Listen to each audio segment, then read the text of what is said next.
Men and women are very different. Now, what I have here is a book titled The Way of the Superior Man by David Deida. This is one of the best books, probably, if not the #1 book on relationships I've ever read in my entire life. I talk about the good life, health, wealth, love, and happiness, or health, wealth, and relationships. This is one of the best books on relationships I've ever read in my entire life. It talks about, the sexual polarity between men and women, meaning that the more masculine a man is, they're going to be attracted to the more feminine of a woman, and that way they bond together. This is like science class.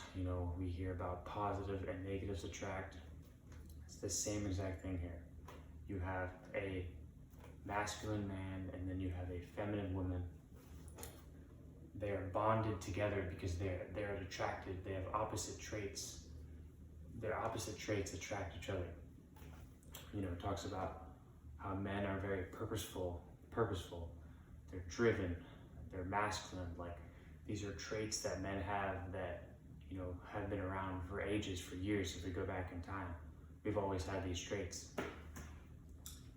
And we are attracted to a woman that has feminine traits if you have masculine traits. When you have two masculine people together, it's not in a relationship, it's not going to work out because they're going to bounce off each other and they're not going to get along. That's why the masculine and the feminine bind together, because they're opposites attract. So, if you look at this in a simple sense, you look at sports like football and sports like boxing. All of the men competing here have a masculine desire. And it's competition. Boxing, for example, there are two men competing to see who's the most alpha male, who is the better boxer. And that's why they are fighting. But in this book, that's not how relationships work. Relationships don't work between arguments and fighting between one another. They form between the binding of traits that one person has that the other person doesn't have. You don't want to have two feminine people in a relationship, and you don't want to have two masculine people in a relationship.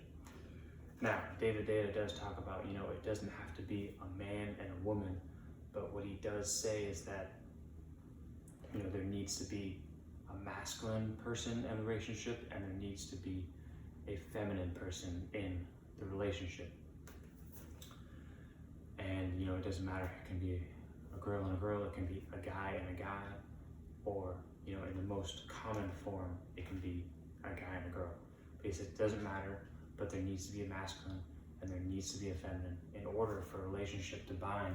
And that way, in order for you to actually have a sense of meaning. This is one of the best books I've ever read. Definitely plan on rereading it over and over and over again. I've already read it twice. It's a very short book. It's a very easy read, but it comes across the point well. And I love this book a lot. I highly recommend you reading this book. It's called The Way of the Superior Man by David Deida. Men and women are very, very different. Men have a masculine role, women have a feminine role. In the most common forms in a relationship. There can be two women, and there also can be two men, but you need to have a masculine and you need to have a feminine in order to bind together to form a good relationship. That is the video I have for you today. If you like the video, comment in the comment section, subscribe, turn your post notifications on, and we'll see you in the next video.